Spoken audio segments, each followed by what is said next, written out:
بسم الله الرحمن الرحيم.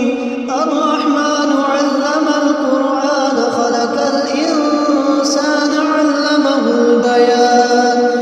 الشمس والقمر بحسبان والنجم والشجر يسجدان والسماء رفعها ووضع الميزان ألا تطغوا في الميزان وأقيموا الوزن بالقسط ولا تخسروا الميزان والأرض وضعها للأنام فيها فاكهة والنخل ذات الأكمام والحب ذو العصف والريحان فبأي آلاء ربكما تكذبان.